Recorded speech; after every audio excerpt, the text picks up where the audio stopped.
Hello दोस्तों, स्वागत करते हैं आप सभी का आपके अपने यूट्यूब चैनल जैकपुर पे। आज के इस वीडियो में हम लोग क्लास 10th का गणित का टॉप 5 मैथ लेकर आए हैं जो वीवीआई है। और ये इसका पार्ट 1 होगा। इसके बाद पार्ट 2 पार्ट 3 आप लोगों को लगातार देने का कोशिश करेंगे।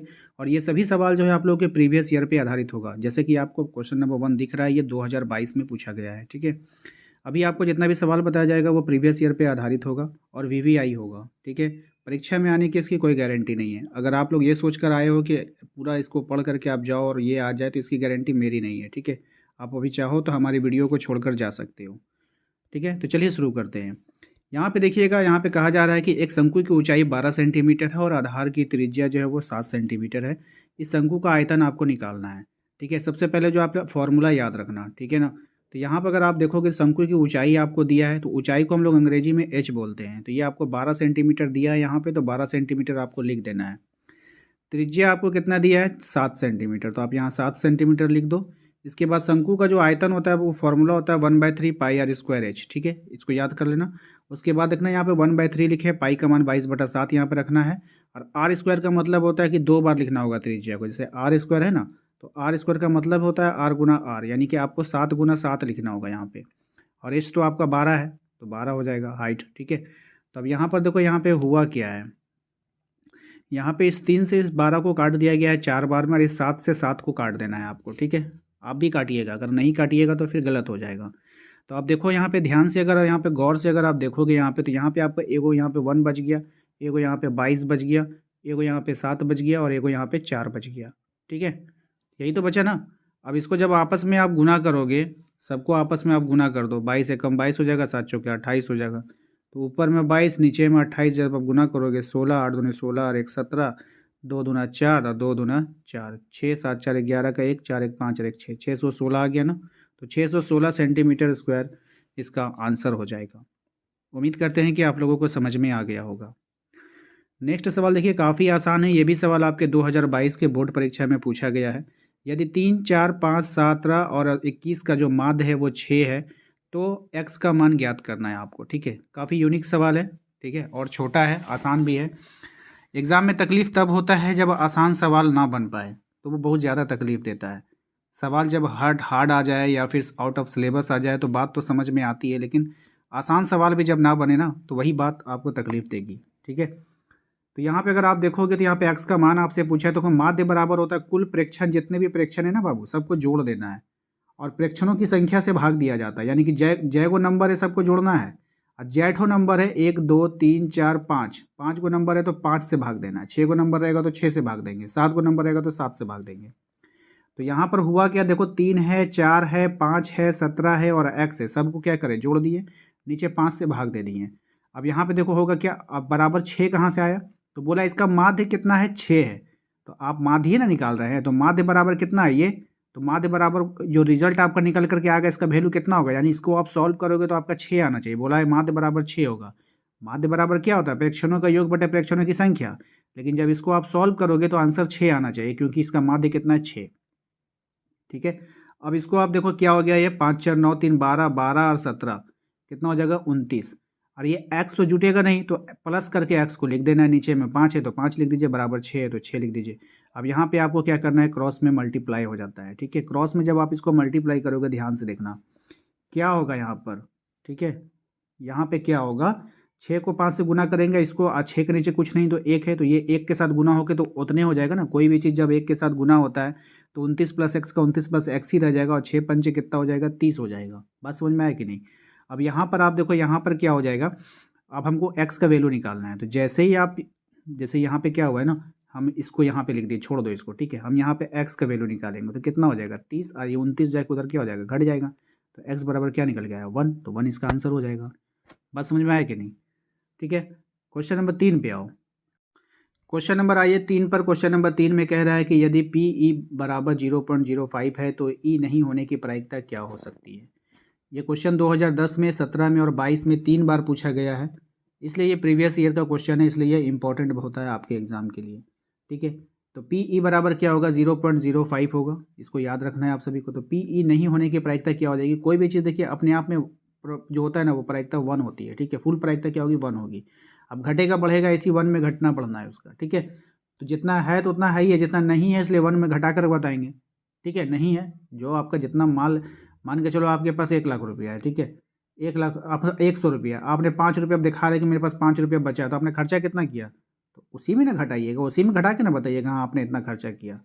ठीक है, तो वही काम हो रहा है। तो टोटल प्रायिकता कोई भी होता है तो वो 1 होता है। आप बोल रहे हो कितना प्रायिकता है, तो कितना नहीं है, तो 1 में घटा के बता देंगे उतना नहीं है। तो आपको 1 माइनस 0.05 कर दो, तो 1 माइनस 0.05 करोगे तो आ जाएगा आपका आंसर यहाँ पर। ठीक है, और घटाना भी बिल्कुल सिंपल है। 1 रुपया का मतलब होता है 100 पैसा, यहाँ पे 0.05 का मतलब होगा 0.5 पैसा, तो 0.5 पैसा को घटा दोगे तो कितना 95 पैसा ना बचेगा, 5 पैसा घट जाएगा, तो इधर तो 0 है। ठीक है, तो 100 पैसा में से उसको घटा दो। ठीक है, नेक्स्ट सवाल पे आओ।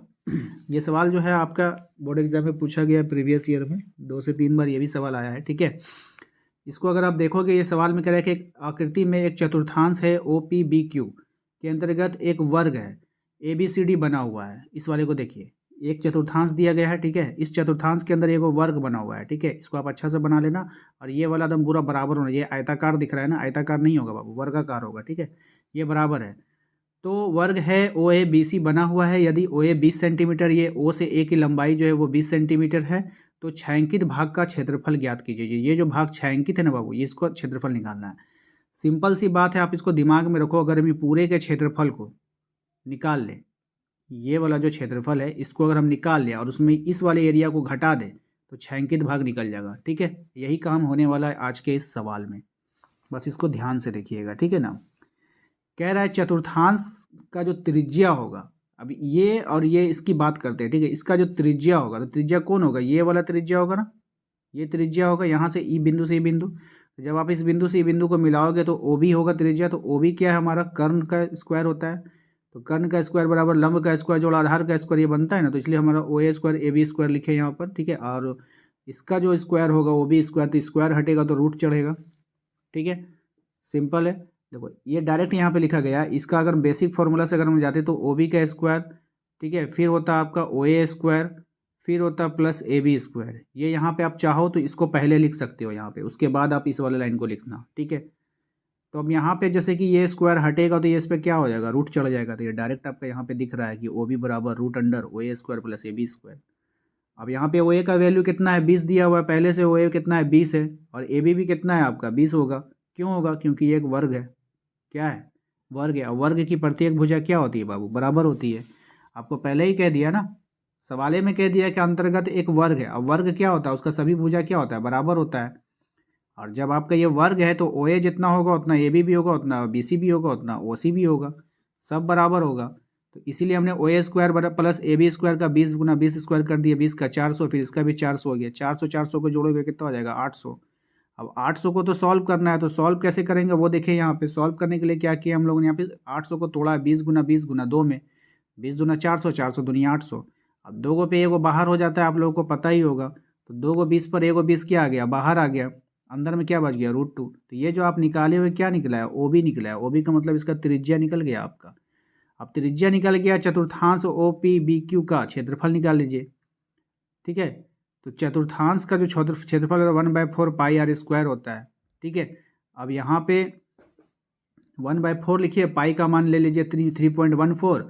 आर स्क्वायर का मतलब जो आर था उसका स्क्वायरिंग कीजिएगा। अब देखिए आर स्क्वायर का मतलब होता है कि 2 बार लिखना होगा। अब अगर 20√2 को फिर 20√2 लिखिए, ठीक है, गुना, तो 20 गुना 20 कितना हो जाएगा, 400। और √2 को √2 से गुना करिएगा तो रूट उड़ जाएगा, 2 आ जाएगा। तो 400 को गुना कितना हो गया, 800। तो वहीं से आया ये वाला 800। ठीक है, समझ में आ गया आप लोग को। अब यहाँ पे देखिए 3.14 है, तो यहाँ पे 3.14 लिख देंगे। ठीक है, अब यहाँ पे देखिए 4 है, बात को समझिए। अब यहाँ पे 4 है, तो 4 से ये 800 को काट दो 200 बार में। ठीक है, 200 बार में कटेगा, हाँ, 4 दूना 8, 200 बार में। अब ये 3.14 लिखिए, यहाँ पे 200 लिखिए। अब इनको आपस में गुना कर दीजिए, बात समझे कि नहीं। तो 14 दूना 28 और 3 दूना 6, आपको सिंपल दिख रहा है। 2 जीरो यहाँ पर है, बात समझ में आए कि नहीं। और 2 अंक के बाद यहाँ पॉइंट है, इसलिए पॉइंट हट गया यहाँ पे। तो 628 सेंटीमीटर आगा। आप इसको गुना करके देख लीजिएगा। अब चूंकि वर्ग OABC का क्षेत्रफल निकालना होगा। अब ये जो वर्ग था बीच में, बात समझे कि नहीं, इस वाली फोटो को देखिए ध्यान से। अब हमको क्या निकालना है, इसका क्षेत्रफल निकल गया बड़का का पूरे का। अब इसका निकालेंगे तो ये तो वर्ग है, वर्ग का क्षेत्रफल होता है भुजा का स्क्वायर। वर्ग का क्षेत्रफल क्या होता है, भुजा का स्क्वायर। तो वर्ग का क्षेत्रफल भुजा कितना है 20 सेंटीमीटर का स्क्वायर, यानी कितना हो जाएगा 400, है ना। अब छायांकित भाग का क्षेत्रफल में क्या होगा, तो चतुर्भुज ये चतुर्थांश जो है ओ बी पी क्यू का क्षेत्रफल माइनस में वर्ग ए बी सी का क्षेत्रफल, उन दोनों का क्षेत्रफल को लिखिए 628 को और 400 को घटाइए 228 सेंटीमीटर, इसका आंसर आ जाएगा। बात समझ में आए कि नहीं। पांचवा सवाल को देखिए, हमारा पांचवा सवाल भी हमारा बोर्ड एग्जाम में पूछा गया, प्रीवियस ईयर 2022 का सवाल है, ध्यान से देखिएगा। काजल एक सिक्के को एक बार उछालेगी, ठीक है, और निम्न में से प्राप्त करने की प्रायिकता ज्ञात कीजिए, एक चित एक पट। ध्यान से समझिएगा, एक सिक्का होगा ना बाबू, सिक्का में दो चीज़ आएगा, या तो चित आएगा या तो पट आएगा, दो चीज़ आएगा। तो सिक्का में क्या होता है, या तो चित आता है या तो पट आता है। तो आप सिक्का जब उछालोगे तो कुल जो घटना घटेगी ना वो दो बार घटेगी, या तो चित या तो पट, ठीक है। यानी कुल संभव घटना, ये संभव कहलाता है, या तो चित आएगा या तो पट आएगा, तो संभव घटना कितना हो गया 2, ठीक है। चलो अब बोला है कि एक चित आने की प्रायिकता, तो कुल संभव परिणाम कितना है 2, तो कुल संभव परिणाम 2 है, इसलिए एक चित आने की प्रायिकता कितना हो जाएगा, एक चित लाना है तो 1 लिखेंगे। अब नीचे क्या हो जाएगा संभव परिणाम 2, तो 1/2 इसका आंसर हो जाएगा। अगर हम इसके फॉर्मूला की बात करें तो फॉर्मूला होता है इसका, प्रायिकता बराबर होता है कि क्या होता है, कुल संभव परिणाम नीचे आएगा, ठीक है, और ऊपर क्या आ जाएगा आपका, ठीक है, जितना बार किया गया है। यानी जो घटना घटेगा, जो घटना आपका घट रहा है उसको ऊपर लिखिए, और सभी संभव जो संभावित परिणाम है वो नीचे जाता है, ठीक है। इसी तरह प्रायिकता निकालते हैं। आप लोगों को कमेंट बॉक्स में एक पट आने की प्रायिकता निकाल करके सब लोग कमेंट कर दीजिए कि इसका आंसर कितना आएगा। तो उम्मीद करते हैं आप लोगों को आज का ये वीडियो पसंद आया होगा। वीडियो अगर अच्छा लगा है तो लाइक कीजिए, चैनल पर पहली बार आए तो सब्सक्राइब कर लीजिए। मिलते हैं अगले वीडियो में, थैंक यू।